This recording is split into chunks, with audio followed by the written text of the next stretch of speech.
been selected to be members of an exclusive secret organization whose only purpose is to prevent souls from going to the dumb planet known as Earth. Does our unstoppable gang have a really cool name? Yes, it does. We shall be known as the Apocalypse.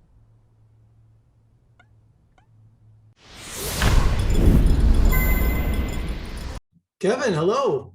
Hi.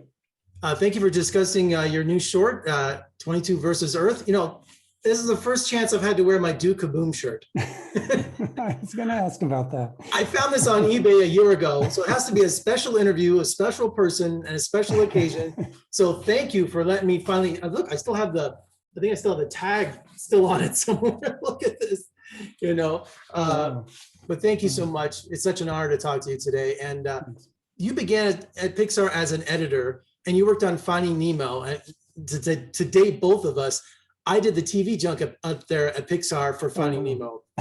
Yeah, okay. So it was my first time there.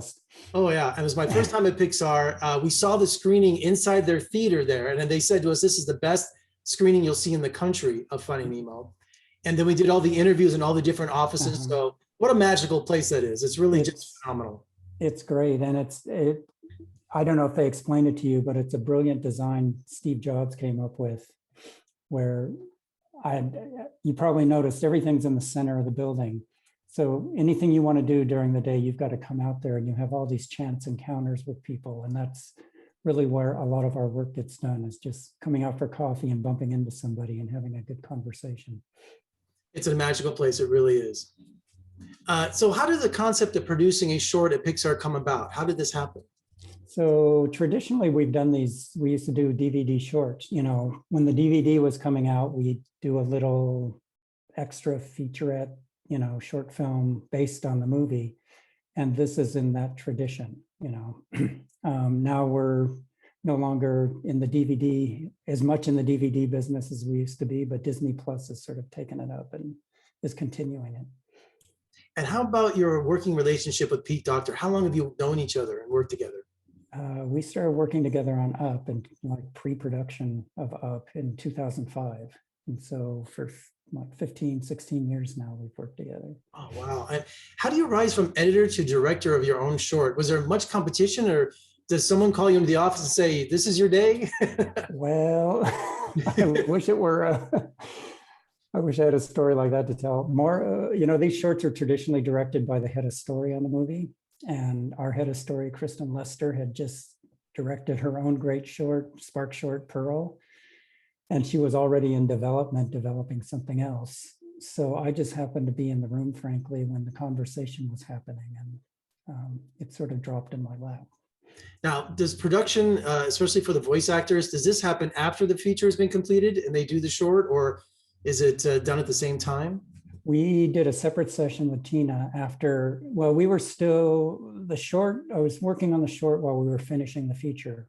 And, but we do a separate recording session with the actors, separate from the movie. And is it a big leap to directing a feature film after doing a short like this? Is that your ambition, or?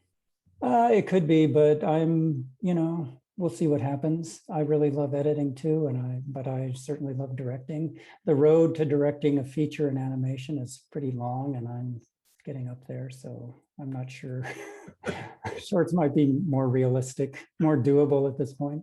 And with the popularity of Soul, and also recently winning 2 Oscars, you know, best animated and best musical score, and its popularity, was there pressure on you and the public reaction from that? You're like, oh my gosh, so look, this is taken off, and now, you know, would you just kind of breathe a sigh of relief, or?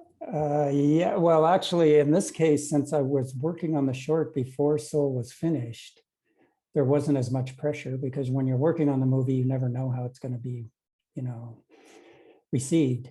So the short sort of followed as production departments wrapped on the feature. The short would try to grab people before they went on vacation. And so we were done with the short in September 2020. Fortunately, I didn't, but at that point, Soul hadn't been out and hadn't been so well received. So I tried to not think about that too much. And has life starting to return to up there at Pixar now that everyone's getting vaccinated and all that? Because I'm sure it's been a trying time, everyone up there. Yeah, so much of our work is dependent on just, interpersonal, relationships. We're starting today, we had a meeting today about starting to open up in the summer. So yeah, it looks like it's finally going to happen. And can you recall the first time you showed 22 versus Earth to someone outside of Pixar, as a director, to see what jokes worked and what people laughed at? Because there's so many great gags in this short, but you never know what's going to land or what's not until you show it to people, right? You're right. And with on the features, we have the advantage of getting a lot of, we get a lot of chances to show the movie and test it out that way. The short, I really didn't, we had to just write it and go. And, we certainly showed it to people and then made minor adjustments, but there was nothing we could do if it was a huge note, And being at Pixar for over 2 decades, without naming any names, you see some real fresh talent that are up and coming stars at Pixar? Oh yeah. Well, I mean, Domishi is, she directed Bao and she's directing one of our features coming out soon. So definitely, yeah, there's a ton of them. Yeah, I probably shouldn't go into too many names, but. Well, Kevin, congratulations on a wonderful short streaming on Disney Plus. I enjoyed it immensely. Thank you for letting me wear my Duke Kaboom shirt. All right. What I understand is the writer of 22 versus Earth was responsible for Duke Kaboom. Yes, he was the director of Toy Story 4. Exactly. One of the writers. And I was in the story room when that character got developed with the story. Well, I can't tell you when I was a little kid how much I loved Evel Knievel, so of course that was my favorite. Yeah. So, Yeah. Kevin, congratulations on a wonderful short, and let's talk again soon. Great, thank you.